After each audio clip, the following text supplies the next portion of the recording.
मन को शांत और प्रसन्न रखने के लिए कई साधनाओं में से एक साधना है मित्र भावना की साधना, the technique of loving kindness.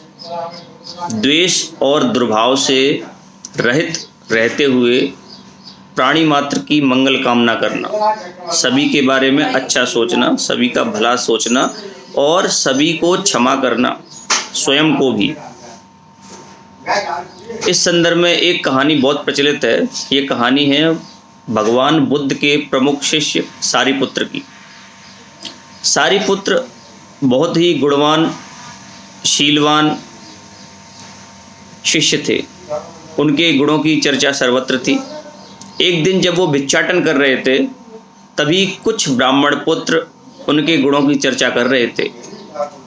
उनमें से एक ब्राह्मण ने कहा कि मैं इनकी परीक्षा लेना चाहूँगा, और ऐसा कहकर उन्होंने सारिपुत्र को पीछे से बहुत जोर से मारा। सारिपुत्र उसी सहज भाव से चलते रहे, भिक्षाटन करते रहे, यहाँ तक कि उन्होंने पीछे पलट कर भी नहीं देखा। ब्राह्मण बालक को इससे बड़ा ही खेद हुआ। स्वयं को दोषी मानते हुए उन्होंने आगे जाकर सारिपुत्र के सम्मुख होकर उनसे क्षमा याचना की। सारिपुत्र ने पूछा, आप क्षमा क्यों मांग रहे हैं? ब्राह्मण पुत्र ने बताया कि वो मैं ही था जिन्होंने आपको पीछे से जोर से धक्का मारा। सारिपुत्र ने उन्हें सहज भाव से क्षमा करते हुए आगे बढ़ गए। ब्राह्मण पुत्र को अब और भी ज़्यादा दोषपूर्ण लगा।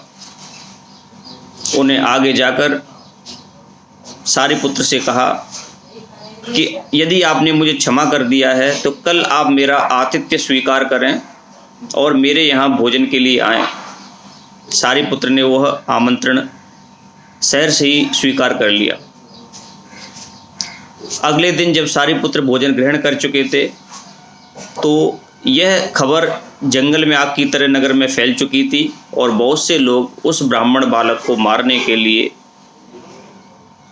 उसके घर के बाहर इकट्ठा हो गए।